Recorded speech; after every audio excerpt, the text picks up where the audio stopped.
Pemberian dari Pak SL melalui Hatta. Tas apa? tas balen warna hitam. Ba- Di tas itu ada, di paper bag itu ada kalungnya juga gitu. Oh, kalung emas yang Iya, diserahkan emas oleh kecil gitu. Muhammad Hatta. Pertanyaan dari Ali Andri, saudara juga pernah meminta uang sejumlah 111 juta untuk pembayaran aksesoris mobil. Iya.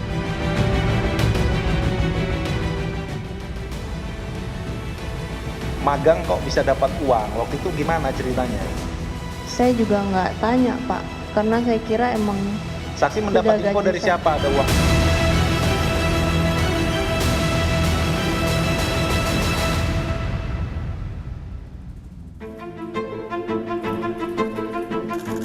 Dalam persidangan, hakim terus menyelidiki aliran dana korupsi mantan Menteri Pertanian Syahrul Yassin Limpo. Keterangan di persidangan menunjukkan adanya dugaan aliran dana hasil korupsi yang masuk ke kantong cucu SYL hingga biduan yang dekat dengan mantan politisi Nasdem tersebut.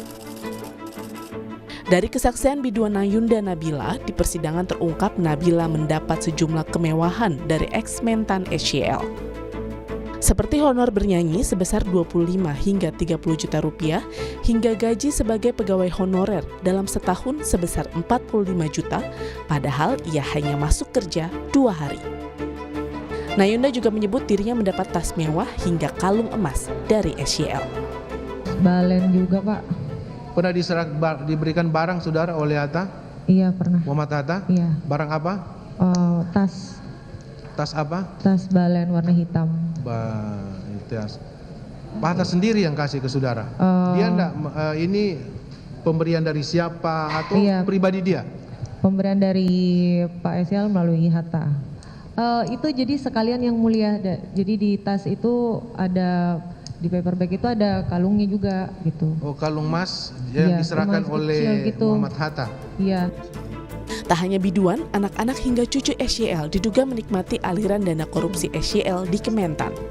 Salah satu anak SYL, Kemal Redindo, dalam persidangan mengaku meminta dana pembelian aksesoris mobil senilai 111 juta rupiah.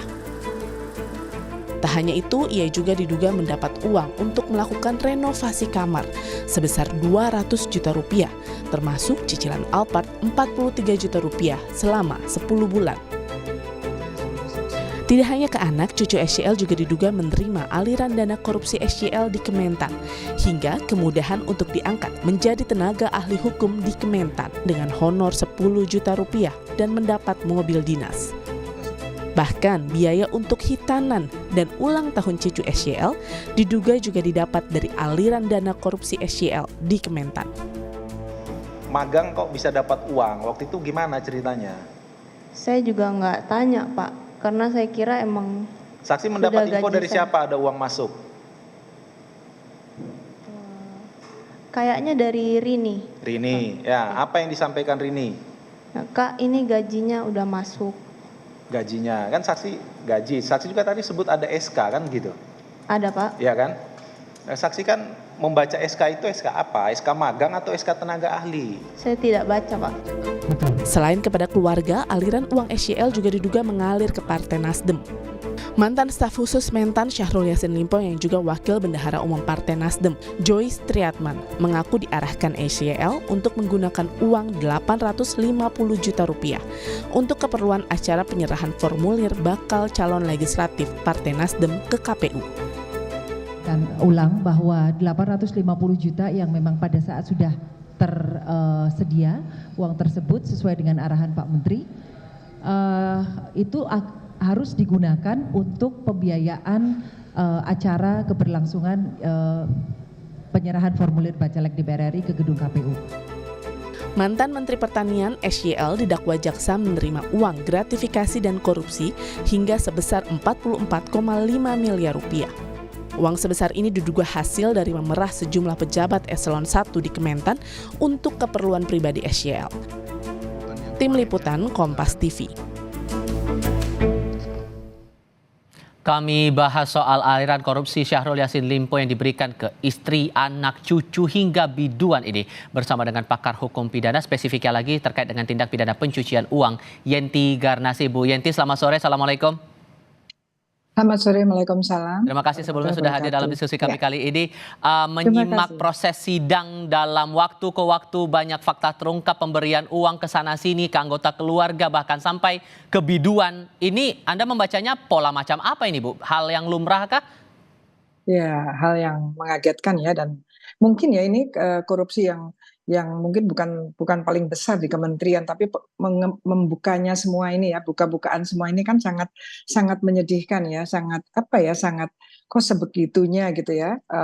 Menteri menyalahgunakan kewenangannya atau bahkan melawan hukum melalui eselon satunya atau eselon 2-nya dan kemudian mengalir ke keluarganya dengan penggunaan-penggunaan yang sedemikian terang-terangan ya, kita lihat sekarang ini semua itu sangat apa ya, sangat kasat mata bahwa pejabat ini nampak sekali bahwa betul-betul sewenang-wenang, betul-betul menyalahgunakan kewenangannya, melawan hukum, dan kemudian ya ini bentuk-bentuk seperti apa ya, seperti apa, mumpung-mumpung gitu ya, mumpung menjabat sehingga semua kebutuhan rumah tangganya baik istri, anak maupun orang lain termasuk biduannya itu bisa dengan mudahnya dia perintahkan kepada anak buahnya, dan kemudian dari anak buah itu kemudian mengalir. Ini kan menunjukkan bahwa korupsi itu sekaligus kelihatan betul TPPU-nya, tindak pidana pencucian uangnya. Oke, tapi kalau membaca pola aliran dananya ini ada hal yang keliru. Bagian kelirunya di bagian mana yang Anda concern di situ?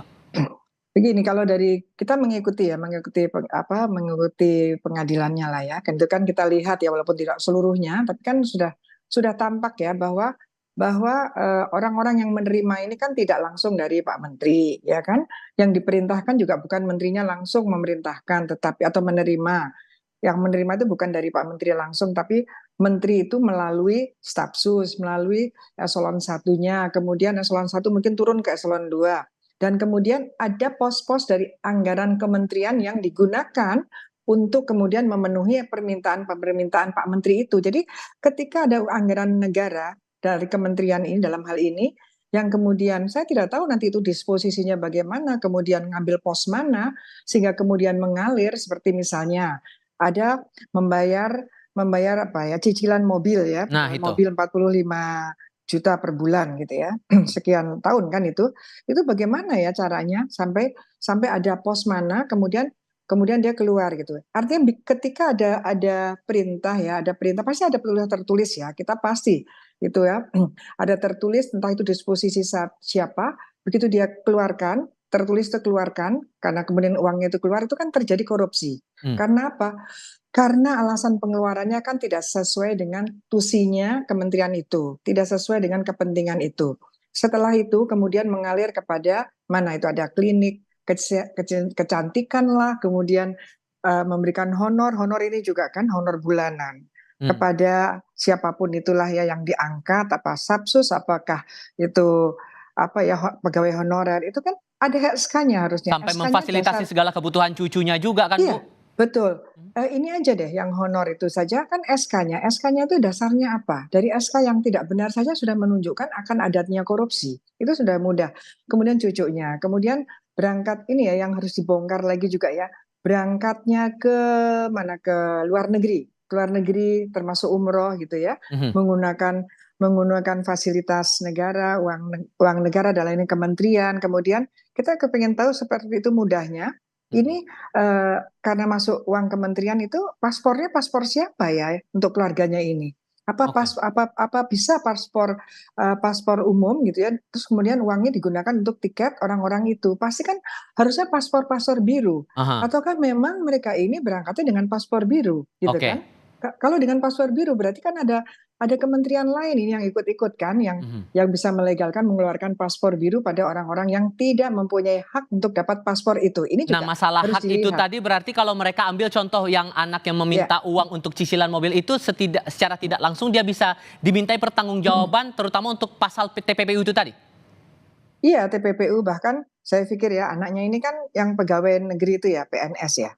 PNS, dia kan tahu sebetulnya kalau nggak salah tuh PLT kepala dinas atau apa itu ya. Nah itu kan dia tahu dia ASN, dia tahu dia minta kepada bawahan ayahnya, itu kan sebenarnya dia tahu jangan-jangan bukan hanya di TPPU-nya, di korupsinya pun bisa jadi ya karena dia yang meminta kepada orang-orang kementerian. Jadi ini betul-betul kalau kita memang untuk ini momentum agar kementerian-kementerian lain atau lembaga-lembaga lain keluarganya tidak ikut-ikut, itu kan nepotisme ya, kolusi ya. Ini kan yang namanya KKN itu kan begini, korupsi, kolusi dan nepotisme itu menjadi satu rangkaian jadinya kan, dari kolusi di antara mereka, kemudian nepotisme untuk anak-anaknya kan gitu, untuk saudaranya, untuk kerabatnya, menggunakan uang negara. Ini kan sudah memenuhi betul bahwa memang KKN itu membahayakan sekali, yaitu terjadinya korupsi. Nah, setelah korupsi, setelah kita punya rezim anti pencucian uang tahun 2002, maka uang itu mengalir kemanapun itu adalah terjadi tindak pidana pencucian uang, dan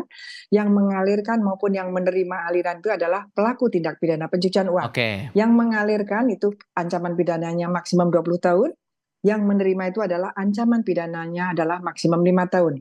Jadi nanti para penerima-penerima ini yang harusnya betul-betul diseriusi oleh negara sehingga orang itu tidak gampang saja ikut-ikut menerima. Dan pada mereka lah nantinya kan akan ditelusuri dan kemudian disita kembali. Termasuk biduan yang menerima fasilitas sedemikian rupa ditambah punya jabatan juga, jabatan honorer di kementerian, Bu? Ya, itu harusnya diperiksa, dilihat kan biduan ini, dilihat pendidikannya apa ya kan. Dia kan bisa menyangkal lah bahwa dia tiba-tiba jadi tenaga honorer, masa dia tidak tahu bahwa tenaga honorer itu ada mekanismenya, ada bagaimana dia melamar ataukah dia diminta, kan semua ada SK dan sebagainya. SK itu harusnya dibaca, dan kemudian ketika ada uang masuk karena status dia sebagai honorer itu, kemudian uang itu masuk tiap bulan, dia harusnya sudah bisa patut menduga. Karena gini, orang yang menerima hasil kejahatan ini kan hasil korupsi kan akhirnya kan. Orang yang menerima uang hasil korupsi itu tidak harus really to know, tidak harus betul-betul tahu ini hasil kejahatan. Tapi kita semua sudah mengatur internasional juga bahwa orang yang sudah patut menduga saja bisa dikenakan pidana maksimum 5 tahun penjara. Yaitu gini, kan dia bisa mengira ya, dia pantas nggak sih waktu itu diangkat jadi ini, dan kemudian dia tidak pernah masuk, hanya 2 kali tapi tiap bulan menerima. Dia harusnya sudah was-was ya, dia harusnya sudah curiga, ini uang bagaimana, ini tidak sesuai dengan integritas kita, tidak sesuai dengan tanggung jawab dan kewajibannya, tapi dia tetap menerima, dan menerima itu dari kementerian. Seharusnya menurut saya dia bisa dikualifikasikan sudah patut menduga, atau dia sudah tahu ada hal yang tidak biasa yang ditransferkan pada dia. Karena gini, TPPU itu memang kata kuncinya adalah transaksi yang mencurigakan. Jadi pengiriman uang yang mencurigakan, alasannya mencurigakan kan, apalagi ada yang tadinya 4 juta menjadi 10 juta ya, karena ada keberatan minta 10 juta kan, itu kan hal yang aneh gitu, karena ini kan bukan uangnya bapaknya gitu kan, ini uang negara kok semudah itu gitu.